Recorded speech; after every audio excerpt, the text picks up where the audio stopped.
নমস্কাৰ স্বাগতম জনাইছো মোৰ ইউটিউব চেনেললৈ আজি ভিডিঅ'ৰ বিষয়বস্তু লৈ আহিছো তৃতীয় শ্ৰেণীৰ আমাৰ গণিতৰ পাঠ ৮ হৰণ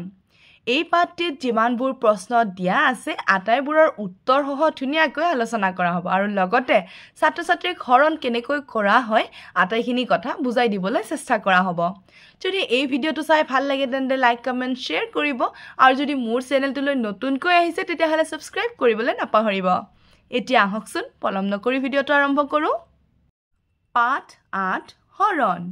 মাঘ বিহু উপলক্ষে নিতুল আৰু নিভাহতৰ ঘৰৰ সকলো সদস্যই লগে ভাগে বিভিন্ন ধৰণৰ লাৰু আৰু পিঠা তৈয়াৰ কৰিছে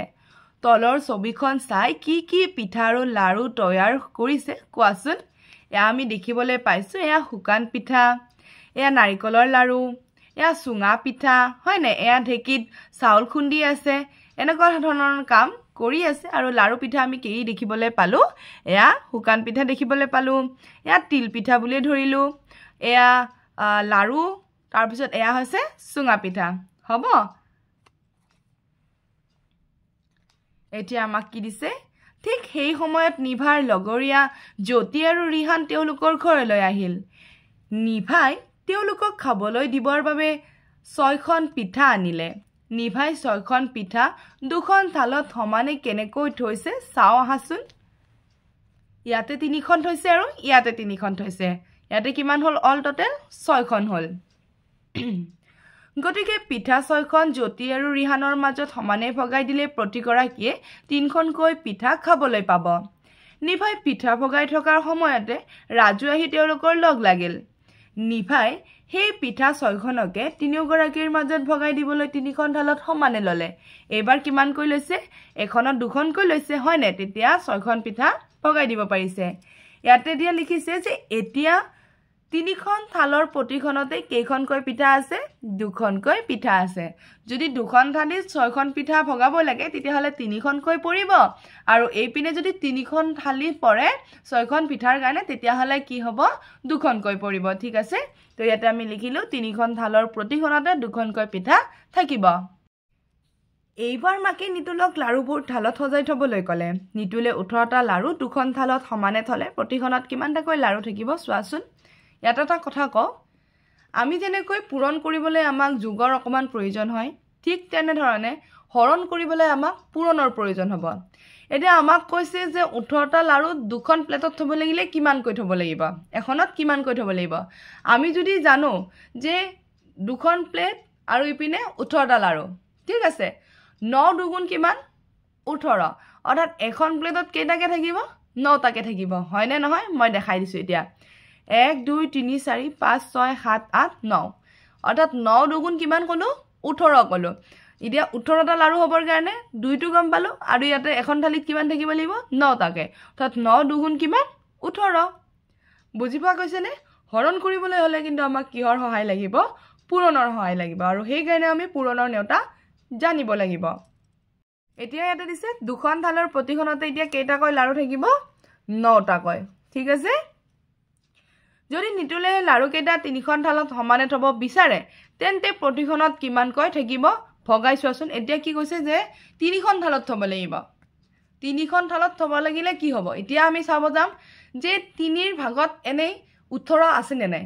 আমি এটো চাব পাৰো হয় নে ৩ৰ ভাগত অৰ্থাৎ ৩ৰ পূৰণৰ নেউতাত ১৮ আছে নে নাই ৩ ১ গুণ ৩ ৩ ২ গুণ ৬ ৩ ৩ গুণ ৯ ৩ ৪ গুণ ১২ ৩ ৫ গুণ ১৫ ৩ ৬ গুণ ১৮ অৰ্থাৎ কি হ'ব এতিয়া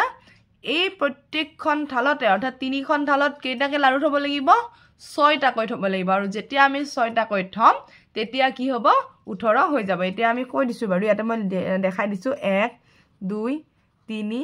৪ ৫ ৬ ঠিক আছে আকৌ ১ ২ ৩ ৪ ৫ ৬ ঠিক আছে ১ ২ ৩ ৪ ৫ ৬ এতিয়া আমি গলো ১ ২ ৩ ৪ ৫ ৬ ৭ ৮ ৯ ১০ ১১ ১২ ১৩ ১৪ ১৫ ১৬ ১৭ ১৮ দেখিবলৈ পোৱা গৈছে নে যে পূৰণৰ নেউতা জানিলে আমি কেনে ধৰণে অংক কৰিব পাৰো বুজি পোৱা গৈছে না মই কি ধৰণে কৈছো যে ৩খন প্লেট দিয়াৰ লগে আমি জানিব লাগিব যে ১৮টা লাৰু ৩খন প্লেটত থব লাগিলে ৩ৰ কোনটো জায়গাত আমি ১৮ পাম যে ৩ ৬ গুণ কিমান 18 ঠিক আছে এতিয়া ইয়াতে কি দিছে যে তিনিখন থালৰ প্ৰতিখনতে কেইটাকৈ হ'ল 6টাকৈ 18টা লাৰু 6খন থালত সমানে থলে প্ৰতিখনতে কেইটাকৈ লাৰু থাকিব একদম ইজি এবাৰ কি কৈছে 18টা লাৰু 6খন থালত থব দিছে ইয়াৰে কেইখন আৰু তিনিখন বেছি হয় নে যদি আমি তিনিখন থালত 6টাকে থৈছিলো এতিয়া আমি 6খন থালত কেইটাকে থম তিনিটাকৈ থম বুজি পোৱা গৈছে নে কথাখিনি যদি আমি তিনিখন থালত 6টাকৈ থৈছিলো তেতিয়াহলে আমি 6খন থালত কেইটাকে থম তিনিখনকৈ থম কাৰণ 6 3 গুণ কিমান 18 3 6 গুণ কিমান 18 বুজি পোৱা গৈছে 3 6 গুণ কিমান 18 ঠিক তেনেধৰণে 6 3 গুণ কিমান 18 তো এতিয়া 18টা লাৰু 6খন থালত সমানে থবলৈ হলে কিমান কেইটাকৈ লাৰু লাগিব তিনিটাকৈ লাগিব একদম সহজ কেৱল বুজি পাব লাগিব এতিয়া আকৌ সুধিছে যে আকৌ 18টা লাৰু 9খন থালত সমানে থলে প্ৰতিখনতে কিমানটাকৈ লাৰু লাগিব একদম ইজি আমি যদি দুখন থালত 9টাকৈ লাৰু থওঁতে 18 হৈছিলে এটা 9খন থালত কেইটা লাৰু থব লাগিব দুটাকৈ থব লাগিব 9 দুগুণ কিমান 18 বুজি পোৱা গৈছে নহয় কথাটো তো ইয়াতেও আমি এতিয়া কি লিখিম দুটা লিখিম এইখিনি হৈছে পূৰণৰ অংক কিন্তু আমি অকমান পিছত হৰণ কৰিব লাগিব এই যেটো আমি পূৰণ কৰি আছো নহয় এই পূৰণটো এতিয়া যাই যাই লাহে লাহে কি হ'ব হৰণ আৰু কেনেকে পূৰণৰ পৰা আমি হৰণ কৰিম আমি পূৰণৰ নেউতা জানিলেই সব সহজ হৈ যাব হ'ব এতিয়া নেক্সট আমাক দিছে নিতুলে মাকৰ পৰা 11খন পিঠা আনিলে নিতুলে 4খন থালত আটাইকেইখন পিঠা সমানে থব বিচাৰিলে নিতুলে পিঠাকেইখন থাল 4খনত সমানে থব পাৰিবনে নিতুলে এতিয়া 11খন পিঠা আনিছে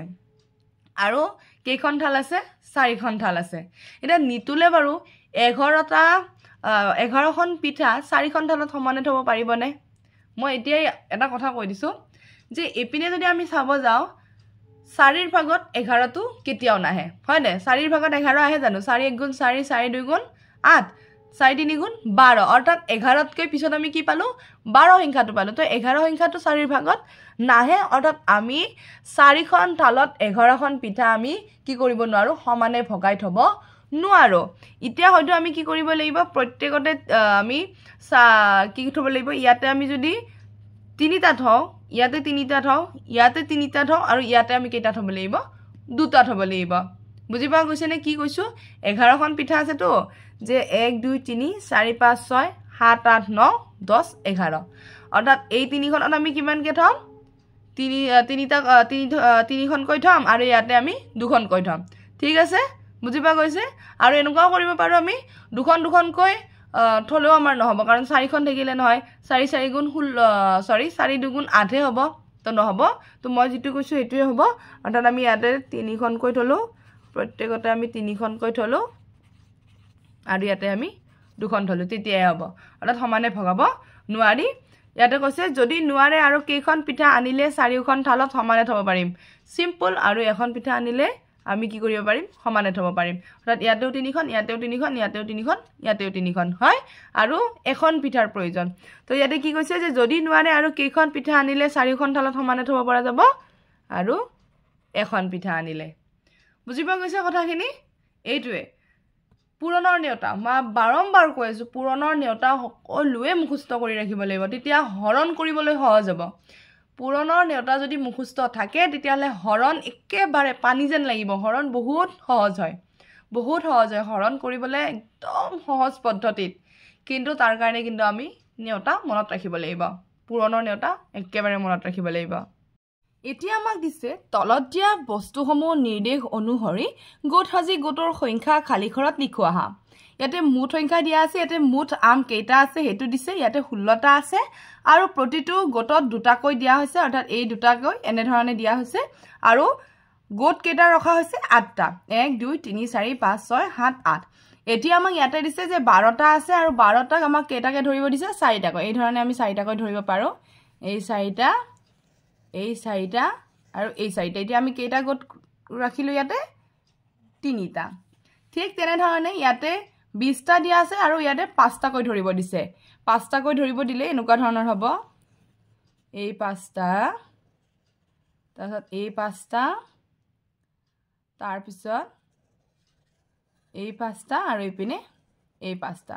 এতিয়া আমি গোট কেইটা পালো 1 2 3 4 4টা পালো ঠিক আছে অৰ্থাৎ 5 4 গুণ 20 2 8 গুণ 16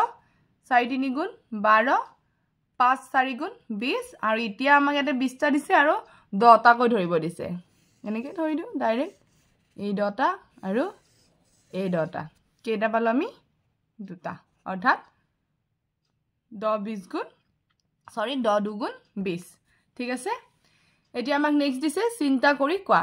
25টা মাৰ্বলৰ পৰা 5টা কৈ মাৰ্বল লৈ গোট গঠন কৰিলে কেইটা গোট গঠন হ'ব ইয়াতে কৈছে যে 25টা মাৰ্বল কি কৰিব দিছে 5টা কৈ গোট লগাব দিছে 5 5 গুণ কিমান 25 তো ইয়াতে আমি কি পালো 5টা পালো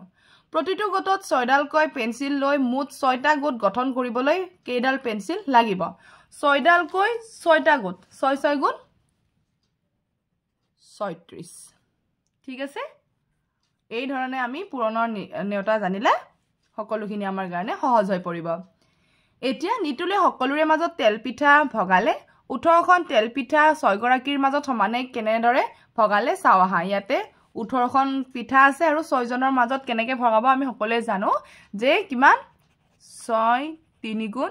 18 হয়নে এতিয়া আমাক বাৰু পিছত দিয়া থাকিব পাৰে কেনেকুৱা ধৰণৰ তো চাই লৈছো পিছত কি দিয়া আছে এতিয়া ইয়াতে দিছে প্ৰথমে 6 গৰাকীৰ প্ৰতি গৰাকীক এখনকৈ পিঠা দিব প্ৰথমে কি কৰিছে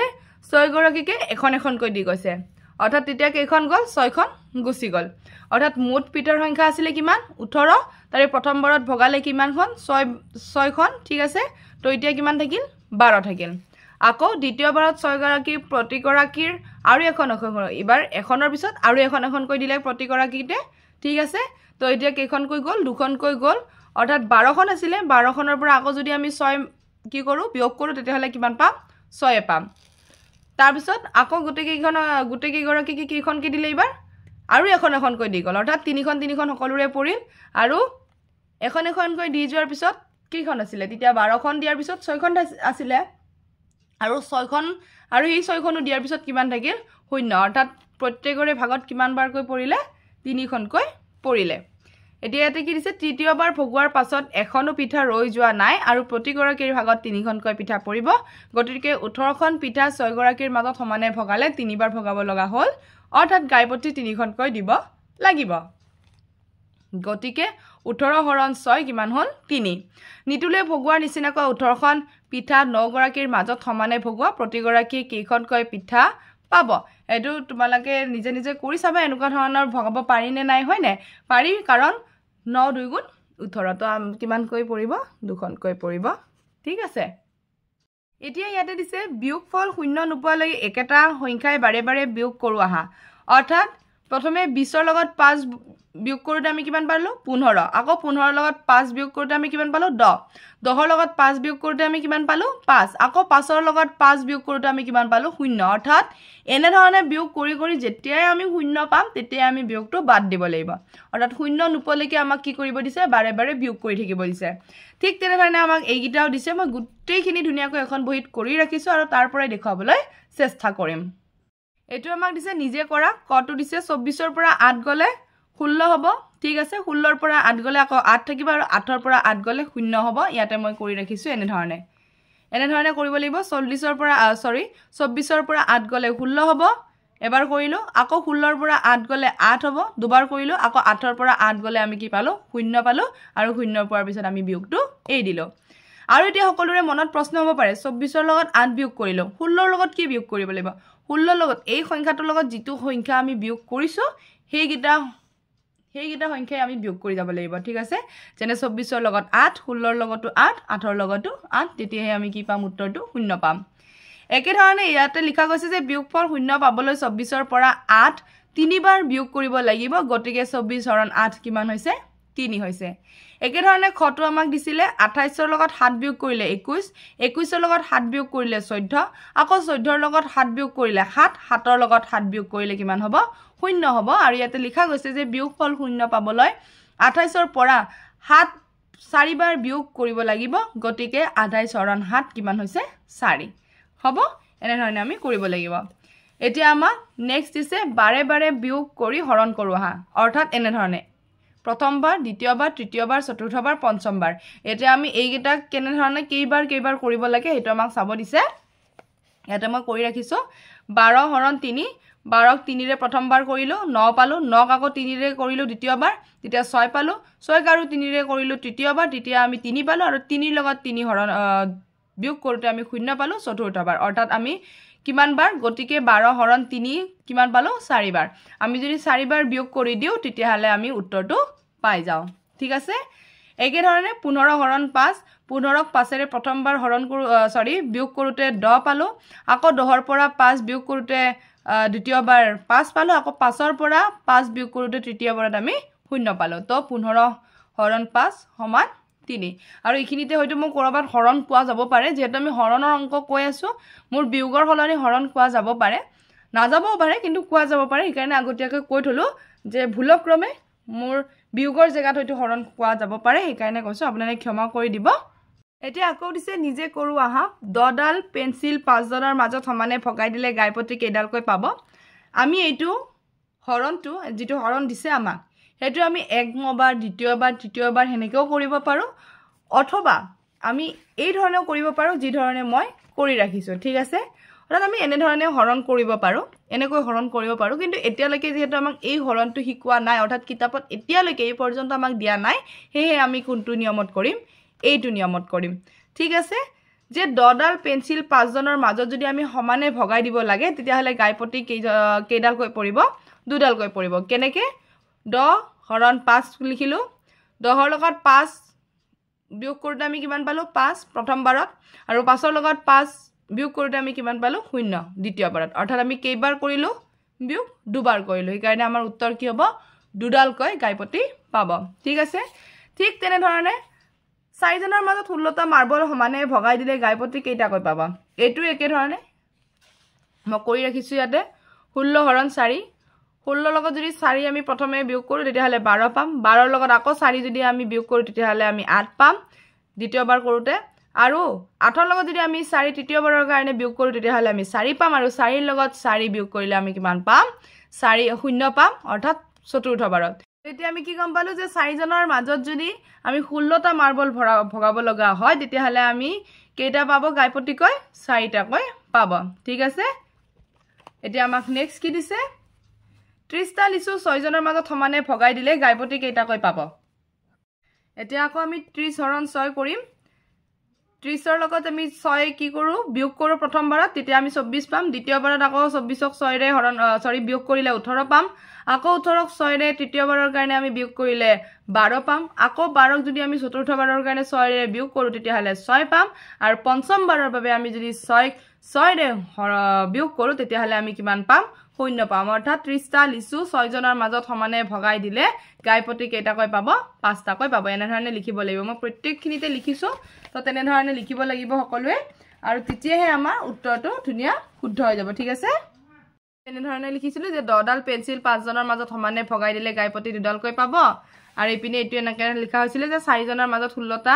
মাৰ্বল সমানে ভগাই দিলে গাইপতি 4টাকৈ পাব এইখিনি মেথছ আছিলে সকলোৱে চাই ধুনীয়াকৈ পাতি ল'ব পাৰিব এইখিনি এতিয়া আমাক দিছে শনিবৰীয়া চৰা কুশল কোঁৱৰ প্ৰাথমিক বিদ্যালয়ৰ 12গৰাকী শিক্ষাৰ্থী বাগিচাত পাচলি আৰু ফুলৰ পুলি ৰোৱাৰ বাবে আগ্ৰহী তেওঁলোকে সমানে দুটা দলত ভাগ হোৱাৰ সিদ্ধান্ত ল'লে প্ৰতিটো দলত কেইগৰাকীকৈ শিক্ষাৰ্থী থাকিল চাওঁ আহা এতিয়া 12টা ষ্টুডেণ্ট কেইটা গ্ৰুপ হৈ গ'ল সিহঁতে 6জনকৈ দুটা গ্ৰুপ কৰিলে ঠিক আছে তাৰপিছত আমি ইয়াতে দিছে ভাবি কোৱা 12গৰাকী শিক্ষাৰ্থীক আৰু কেনেধৰণে দলত ভাগ কৰিব পাৰি যাতে প্ৰতিটো দলত সমান সংখ্যক শিক্ষাৰ্থী থাকে আৰু কেনেধৰণে কৰিব পাৰি আমি কি কৰিব পাৰিম 6টা লাইন কৰি পেলাই আমি দুটাকৈ ভগাব পাৰিম হয়নে বা আমি আৰু কি কৰিব পাৰিম 4টাকৈ 3টা লাইনো কৰিব পাৰিম বা 3টাকৈ 4টা লাইনো কৰিব পাৰিম কাৰণ 3 4 গুণ 12 এইপিনে 4 3 গুণ 12 আনহাতে 2 6 গুণ 12 আৰু 6 2 গুণ 12 ঠিক আছে এতিয়া আমাক দিছে 12গৰাকী শিক্ষাৰ্থীক আৰু কেনে এইটো কৰিলো অলৰেডি শিক্ষকে এটা দলক 30টা বেঙেনাৰ পুলি আৰু আনটো দলক 35টা নাৰ্জী ফুলৰ পুলি হাৰি হাৰিকৈ ৰোৱাৰ দায়িত্ব দিলে দুয়োটা দলেই কেনেধৰণে পুলিবোৰ ৰুলে চাওঁ আহা 30টা বেঙেনাৰ পুলি প্ৰতি হাৰিত 5টাকৈ ৰুলে কেইটা হাৰিৰ প্ৰয়োজন হ'ল 6টা কাৰণ 6 5 গুণ কিমান হ'ব 6 5 গুণ 30 ছাত্ৰ ছাত্ৰীসকলে ভাবিব পাৰে যে বাইদেউ এনি টাইম পূৰণ কৰি পেলাই আমাক শিকাই আছে এই কাৰণে কাৰণ পূৰণৰ নেওতা মেণ্ডেটৰী যেনেকৈ বিয়োগ যোগ মেণ্ডেটৰী তেনেকৈ পূৰণৰ নেওতাও মেণ্ডেটৰী আমি পূৰণৰ নেওতা 20 লৈকে মুখস্থ ৰাখিব লাগিব চেষ্টা কৰিব লাগিব নহলে আমি বাৰম্বাৰ চেষ্টা কৰিব লাগিব প্ৰথমে আমি 10 লৈকে কৰো তাৰ পিছত আমি 20 লৈকে কৰো ঠিক আছে কিন্তু নেওতা মুখস্থ থাকিবই লাগিব এই কাৰণে মই পূৰণৰ নেওতাৰে কৰিবলৈ শিকাই আছো যাতে ছাত্ৰ-ছাত্ৰীসকলে ভাবে যে পূৰণৰ নেওতাৰে কৰিলে আমি কি পাম একেবাৰে সহজ পাম আৰু আমাক সেই কাৰণে পূৰণৰ নেওতাখন মুখস্থ লাগিবই একে ধৰণে ইয়াতে দিছে 35টা নাৰ্জী ফুলৰ পুলি প্ৰতি শাৰীত 5টা কৈ ৰুলে কেইটা শাৰীৰ প্ৰয়োজন হল 35 হ'ব লাগিলে কি হ'ব 7 5 গুণ 35 তো ইয়াতে আমি কি লিখিছো 7 লিখিছো যদি 30টা বেঙেনাৰ পুলি 3টা শাৰীত সমানে সংখ্যক কৈ ৰুৱে প্ৰতিটো শাৰীত কিমানটা কৈ পুলি ৰুব পাৰিব 30ৰ লগত কি পূৰণ কৰিলে আমি 3 লগত কি পূৰণ কৰিলে আমি 30 পাম 3 10 গুণ 30 তাৰ পিছত যদি 35টা নাৰ্জী ফুলৰ পুলি 5টা শাৰীত সমান সংখ্যক কৈ ৰুৱে প্ৰতিটো শাৰীত কিমানটা কৈ পুলি ৰুব পাৰিব আমি 5ক কিহৰ লগত পূৰণ কৰিলে আমি কি পাম 35 পাম 7 5 গুণ 35 ঠিক আছে তাৰ পিছত আকৌ এটা দিছে ভাজ্য ভাজক আৰু ভাগফলৰ লগত চিনাকি হোৱা আৰু এইখিনি কথা মই নেক্সট ক্লাছত কাৰণ এতিয়া যেহেতু আমি হৰণ কেনেকৈ কৰিব লাগে হেতু ভালকৈ জানিব লাগিব তেতিয়াই আমি ভাগফল ভাজ্য আৰু ভাজক পাম তো হিখিনিৰ কাৰণে অকমান ভালকৈ মাইন্ডটো ক্লিয়াৰ হ'ব লাগিব আগত যিখিনি পঢ়ালো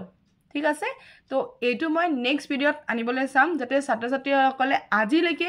আজি যিখিনি বুজালো হিখিনিলৈকে একদম ক্লিয়াৰ থাকে তেওঁলোকে যাতে সকলো ধৰণৰ অংক আজি বুজোৱাৰখিনিৰ নিচিনা কৰিব পাৰে আজি শিকোৱা কথাখিনি যেতিয়া ভালদৰে ক্লিয়াৰ হ'ব তেতিয়া আমি ভাজ্য ভাজক ভাগফল ধুনীয়াকৈ বুজি ল'ব পাৰিম ঠিক আছে তো নেক্সট ক্লাছত মই ধুনীয়াকৈ ভাজ্য ভাজক ভাগফল শিকাবলৈ চেষ্টা কৰিম অৰ্থাৎ হৰণৰ পৰা আমি কেনেকৈ ভাজ্য ভাজক ভাগফল উলিয়াব পাৰোঁ হ'ব ঠিক আছে আৰু মই প্ৰত্যেকটো ক্লাছ এনেধৰণে কৰিব পাৰোঁ যাতে মোৰ সন্মুখত ছাত্ৰ-ছাত্ৰীসকলে বহি আছে আৰু তেওঁলোকে মোৰ কথাখিনি ভালদৰে বুজি পাবলৈ চেষ্টা কৰিছে তো আমি নেক্সট ক্লাছত আকৌ লগ পাম তেন্তে আজিৰ কাৰণে থ্যাংক ইউ ফৰ ওয়াচিং